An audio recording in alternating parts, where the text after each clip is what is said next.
একটি ছোট শহরে ৩ বন্ধু ছিল, লায়নেল মেসি, ক্রিস্টিয়ানো রোনাল্ডো এবং নেইমার জুনিয়র। তারা খুব গরিব ছিল, তাই জীবিকা চালানোর জন্য একটি ছোট খেলাধুলার দোকানে কাজ শুরু করল।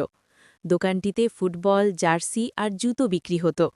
মেসি ছিল খুব শান্ত স্বভাবের, সে দোকানের জিনিসপত্র সুন্দর করে সাজিয়ে রাখত।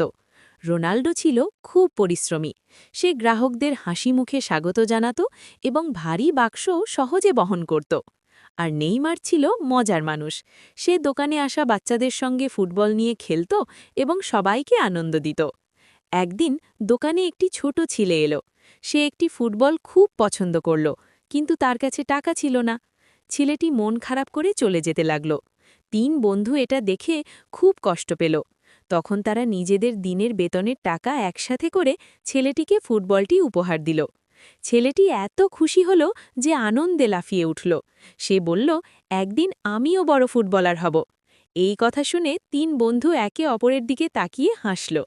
সেদিন থেকে দোকানটি শুধু ব্যবসার জায়গা ছিল না, এটি হয়ে উঠল আনন্দ আর স্বপ্নের জায়গা। মেসি, রোনাল্ডো আর নেইমার বুঝতে পারল, মানুষকে খুশি করতে পারাই জীবনের সবচেয়ে বড় জয়। এই ছোট দোকানেই তাদের